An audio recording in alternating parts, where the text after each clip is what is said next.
Welcome back to Book Club. I have company here. Say hello. Audie is on my bad list today because I have had one of those just disastrous days. But I will tell you about that, and we will discuss the great train robbery when we come back.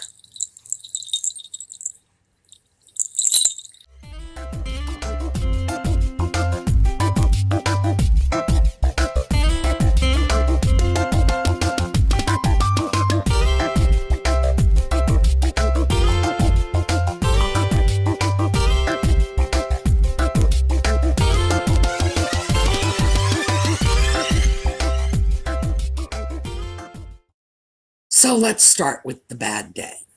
This morning, when I got up, I found that my surge protector, the one that my computers are plugged into, I have two computers plugged into the surge protector. I discovered that my surge protector had blown sometime in the night. Who knows why? Of course, as always with things like this, it took about 20 minutes to realize that the surge protector was the problem and not the computers and not the internet and not the breaker box and whatever.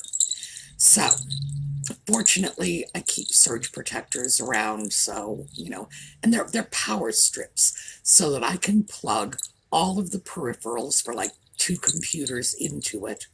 They don't draw a lot of power, but boy, they have a lot of plugs. Audie helped. That was a complete disaster. Now, I've shown you in the past what the area under my desk looks like, so let me just give you that picture again.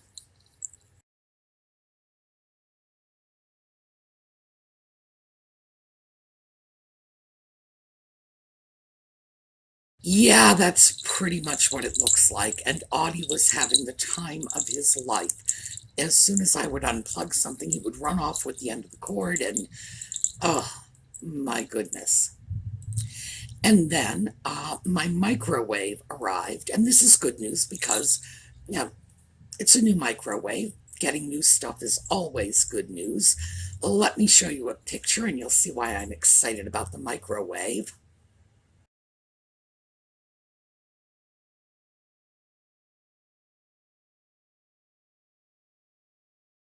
Yes, very, very retro. Goes nicely with Ezra. I still have the box in the living room, and Audie's been playing in it. That's why I haven't taken it out yet. I'm going to let him have it for another hour or two, and then I'm going to get rid of it. But that wasn't enough for him. He decided he was going to pull down the blinds. And when I say pull down the blinds, I don't mean just grab the cord and lower the blinds. I mean grab the cord, run into the next room, and take the blinds with you. So, my blinds across the room are actually still lying on the floor because I said, no, I'm going to film the video. Who knows, a little extra light might be useful. And that's why Audie is sucking up to me. He knows he's been a bad kitty today. He knows he has gotten into everything. And now he wants a little reassurance that even though he's naughty, I still love him. Which I do. Yes, I do. All right. So now, oh, I'm sorry, I forgot the other one. I slipped on ice and fell in a parking lot yesterday. I am fine. I was very lucky because I landed on my butt, which has a great deal of padding, so nothing was permanently injured. I did hit my head, but I wasn't worried about that. That was, I think too much anyway, so hey, why not? I'll probably be happier with a few less brain cells. It just made it a little more difficult to move around when I had to crawl around under the desk and play with the surge protector and all. So, no, this has not been my best day in a long time. And of course, the cat is only too helpful. So, you think your day was bad. All right. Oh, and by the way, I'm not serious about having a bad day. This stuff happens to people all the time. When it happens, Just look at it as the universe catching up with you for all the good luck you've had up until this point, and that'll keep you smiling. So, what did you think of the Great Train Robbery? I am a big Michael Crichton fan. I love the fact that he is smarter than the average bear. This guy is a Harvard, was, I'm sorry, he's passed now. I still have trouble wrapping my head around that one. He was a Harvard educated doctor who decided to write. So, what can I say? You know, this is not an idiot. And he brings a perspective of strong research to all of his works. And that's why he can tell a story that's just on the edge of possible and make you believe that it is in fact possible. So, with the Great Train Robbery, what he did was he took real research about Victorian England, and he did his homework and wove a tale using those threads. So, some of the things, and we talked about this last week, he made up the whole story of Bateson's Belfry. By the way, I forgot to put that medical journal. It was I believe it's the American Journal of Historical Medicine. I will put it in this video because I forgot to add that last time I said I would. Premier Medical Journal was quoting his fiction as fact. Other things that he fabricated, there was no Emma Barnes. People do searches for Emma Barnes on Google. And I know because I've replicated these searches just to see how popular they are. There was no Emma Barnes. This is a fictitious character. However, a 30-ish female axe murderer was probably based on a couple of real axe murders at the time. Axe murders to us sound like just so far out there, but keeping in mind that in the Victorian era, everyone had to chop wood to heat their homes, to put wood into their stoves. Even in Victorian England, where they were more likely to use coal for heating and cooking, still, wood was chopped. So an axe was something in the kitchen. And so, axe murderer just sounds, like I said, it sounds so far-fetched to us. That was like killing someone with a kitchen knife. It was a crime of opportunity. Usually, when a woman committed the crime, and again, they say that most women murder in the kitchen, most men murder in the bedroom. Yeah, I know what's going on there. Crime of opportunity. You fight back with the weapons you've got at hand. Today, an axe murder today would be stabbing someone with a kitchen knife. That would be the modern equivalent. Not to say that that is not and should not be out of our realm of personal experience. Let's hope. But it was when women committed these crimes, it was usually a crime of domestic violence. The victim would ordinarily be an abusive husband. The woman was fighting back. Sometimes it would be an employer and a servant was the culprit. That did happen a couple of times. And contextually, servants were living in the household. They were very often abused. Again, I'm inclined to look at that as a crime of opportunity when someone is fighting back. However, there were a couple of women axe murderers who would take in lodgers, and apparently they usually started the same, because there are at least 3 stories that I know of, 2 in England, 1 in the United States, where the woman took in a lodger. Something went wrong. She murders the lodger and gets his possessions, his money, whatever she profits from the crime, and then decides this is a good career choice. So she invites more lodgers in, does the same thing, and creates a little cottage industry for herself. Female murderers were rare in this period, and right up until modern times, female murderers were rare. Most murders were committed by men, mostly because it took a certain degree of physical capability to overpower someone until the age of firearms. Of course, there was always poison, what can I say? But Emma Barnes was almost certainly just drawn from other characters. Um, some of the research I have read has suggested that she was drawn from mostly from the character of a maid who killed her employer. Um, I would question that because there were a couple of women who killed their spouses, and that seems to have been the context of the Emma Barnes murder in the book. Um, that was completely fictitious, although everything around it was real. Women did kill. They did kill with axes or, again, other kitchen implements, whack someone in the head with a skillet. I've never actually done that. I've threatened to do it a couple of times, but it, again, crimes of opportunity.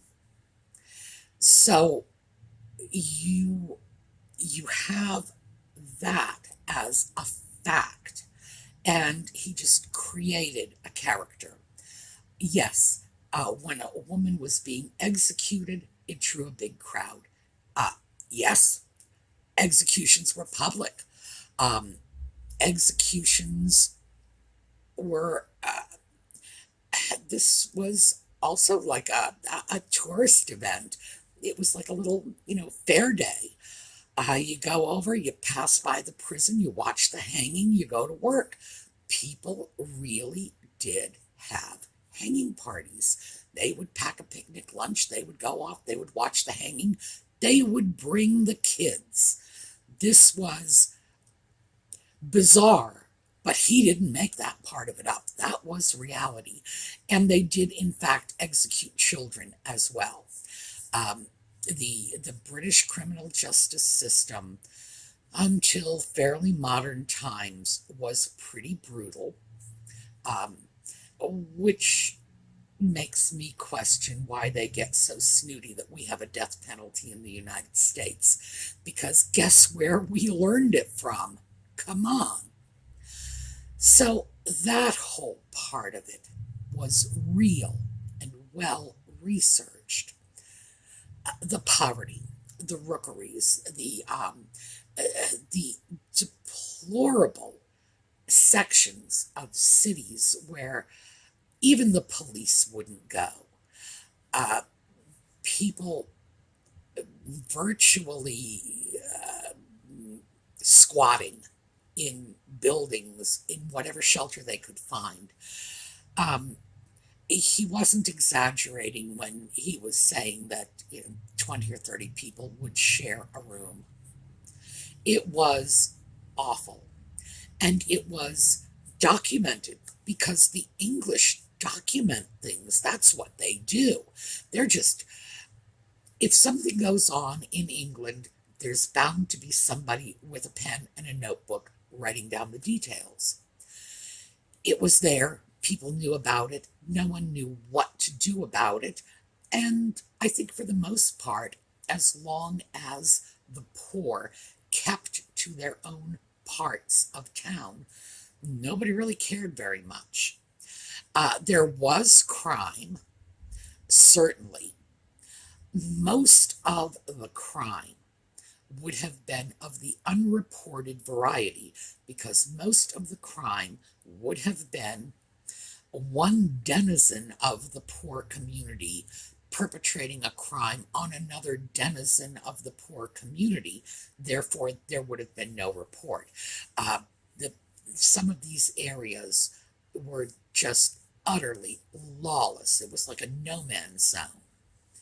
So I think he did a very good job of that. Yes, there really were sailors' penny hangs. And that's a question that comes up. Did he make that up? No. They had ropes strung along, and you just hang over them. And that was actually reported, I believe it was by a French writer who had gone in and seen this and marveled at it, as I'm sure we all would. In England, the thinking was that if you committed a crime, what was going to happen is the state was going to either kill you or throw you in a prison, and you were out of sight, out of mind. And the American criminal justice system really inherited a great deal from this. So I don't, like I say, we may not be especially evolved in our dealings with crime, but they're really in no position to look down their noses on us because they were, in fact, our teachers. The other part that I think he does a good job conveying is great poverty coexisted side by side with great wealth. Just the division between rich and poor was extraordinary. England was beginning to get a middle class. This had started in, well, I hear people say it started as early as the 17th century. I don't know about that. I would say by the time we were in the 18th century, they were getting a middle class. It's not a middle class as we in the US would recognize a middle class, because for us, a middle class is really kind of the people in the middle. For them, middle class people were people who were so economically advantaged over the poor as to be almost indistinguishable. From a poor person's point of view, a shopkeeper and the queen were both so much wealthier than a poor person that they wouldn't have drawn a distinction. The shopkeeper would have had a home, probably would have had servants. The queen had a home, queen had servants. The shopkeeper had enough to eat. Even the shopkeeper's servants had enough to eat. It was a society that's hard for us to relate to. But I think he did a good job portraying that.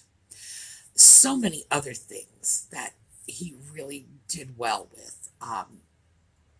For example, when he speaks about sharp accounting practices, that white-collar crime, embezzlement, that sort of thing, wasn't even really understood by most people, never mind, prosecuted or punished.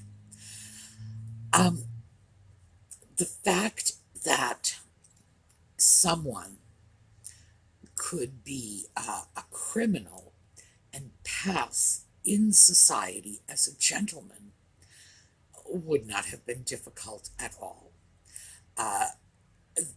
We have this sort of notion that the difference between the manners of the rich and poor would have been so great as to be an immediate giveaway.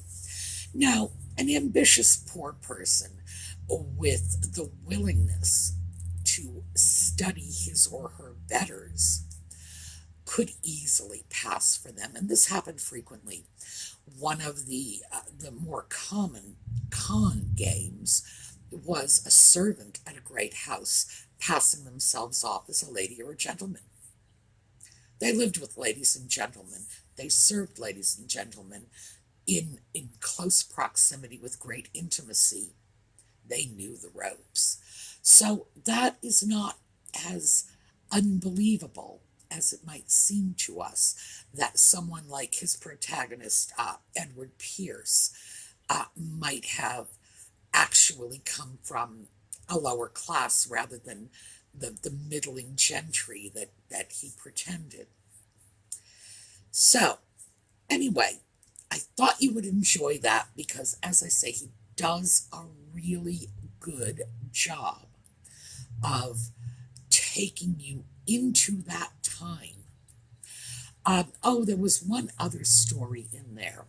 Um, the fellow with the crate of wine, who had lost his crate of wine in a gambling game and packed an empty crate and, made the insurance claim and so on.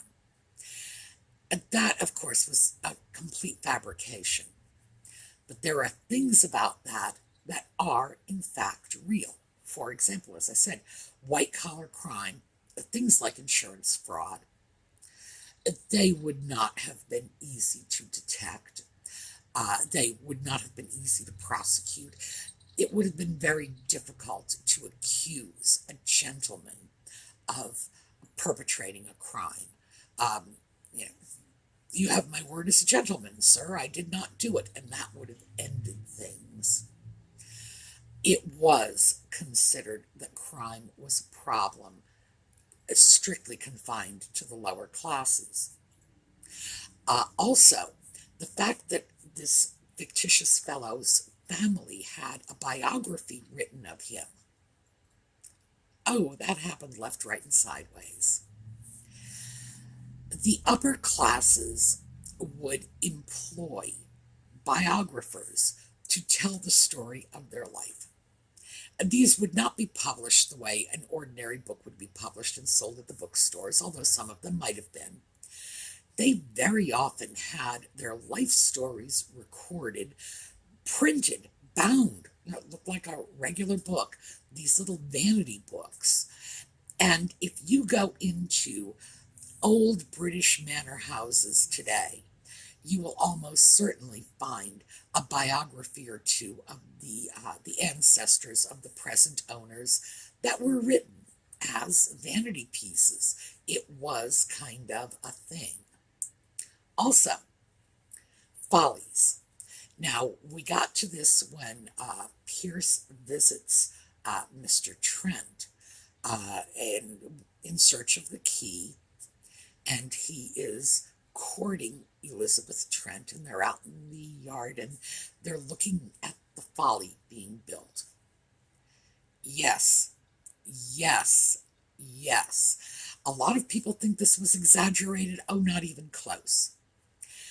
People actually had ruins or little castles. Remember in Northanger Abbey when John Thorpe says, we're going to go off and visit Blaise Castle. It's this big, brilliant castle, and it's the oldest place in England, and so on. Blaise Castle was a folly. It was a small building about the size of your average two-story house, which is not to suggest your average two-story house is a small building, but compared to a castle, yes. And it had been built in the late 1700s, I think around 1770. And people did that. If you could afford to build a ruin on your property, my goodness, you did it. These people had way too much time on their hands. So, anyway, it's a fast read. I'm assuming that most of you have gotten through it already. One of my favorite books. It's my favorite, plane, train, whatever book. I also, I can't tell you how many times I've read it. I first read it shortly after it was written. It was on the New York Times bestseller list, so that would have been 1975, I think. I reread it a lot because it's a fun book, and it's, if I have a weekend to kill, It's a fun read. And because it is lively and charming, but also educational, because I hate the idea of just utterly wasting my time on folly, it's one of my favorites. If you liked this, you might like Timeline as well. This is a very different kind of book. Um, Crichton did, in addition to The Great Train Robbery, I told you he did a rewriting of Beowulf. He did an historical novel set in medieval England or possibly Denmark. I'm not sure where he set it. And it's the retelling of Beowulf. Uh, and that was called Eaters of the Dead. Very good book. But Timeline is different. It's not a novel set in the past. It's a novel about time travel. So, yeah, it's set in the past, but it's also set in the present because he did with this, with Timeline, what he did with Jurassic Park. He took bunches of technology that we have and just stretched them a little tiny bit to make time travel possible. So, if you would like, we can do that next. Let me know. I certainly have no problem. Crichton is someone I like because if you're careful, because you can certainly pick up fiction as fact, but if you're careful, you can really benefit greatly from his research because his books are chock full of real information on all kinds of subjects. Timeline is, I believe, 16th century France. I haven't read that in a while, so I'm just pulling that out of memory. But I believe it's 16th century France. So we can take a look at that next if you would like. Let me know. Now, on another subject, well, it's related. I came across a YouTube channel recently. This is a woman who is an expert on Jane Austen. Now, I say that because she has a doctorate from Oxford, and apparently this is the literature she studied. And she's done a bunch of videos dissecting Austen characters. I'm not going to give you information about it because she did one about Charlotte. This is how I found her. YouTube has little bots. It's little artificial intelligence that combs through your videos and tries to determine what you would like. And at one point, I know when we were talking about Persuasion and Northanger Abbey, I mentioned that my favorite of all Austen characters was Charlotte Lucas. So, of course, that was how they snagged me. They said, let's talk about Charlotte Lucas's marriage, and here's the video. And the reason I'm not going to mention the channel is this was, I think, a 22-minute video on Charlotte Lucas, my favorite of everything Austen has written. She's my favorite character. And I couldn't get through 15 minutes of it. So, no. If you want to find this stuff, find it on your own and don't blame me. But I did check out some of her other videos. I'm sure she knows Austen. No, I'm going to pull that back. I'm sure she has read and studied Austen. I don't feel she knows Austen. I don't feel she has a grip on who Jane Austen was. But she did videos talking about marriages of different people, and I was just sort of my mouth hanging open saying, how could you possibly say this? How could you even hold this opinion? So, if you want, we can take a look at Austen, at characters, at their interactions, their interrelations. I know a lot of you are Austen fans. I would be very happy to do this because my take is not, in most cases, the standard imprimatur interpretation of Austen. Usually, when I look at characters Austen has written, my goal is to try to see them as Austen would have seen them. And let me give you an example. When she wrote Emma, she said, I have just created a character whom only I will like. So she found Emma to be a character she liked, but she thought everybody else would dislike her greatly because Emma was a busybody and meddlesome, and she's playing with people's lives. And you have to keep Austen in mind. You can't divorce the writer from what she's writing. So that's where I think most people make their mistakes. They forget that Austen, above all else, had a vicious, scathing sense of humor, and she took very little seriously. So most of what she wrote, tongue in cheek, even when she was being serious, you can always see that sort of snark coming out. So give that some thought as well. Meantime, have a great day. I have to go dig out those blinds from behind the settee. The cat, by the way, is sound asleep behind me. I can hear him snoring. So his work is done. He just played with the plugs. He got into the box. He pulled the blinds down. Audie's had a great day. And now I got to go clean up after it. All right. Have a terrific day yourselves. Don't pull down the blinds, though. And I will see you all tomorrow.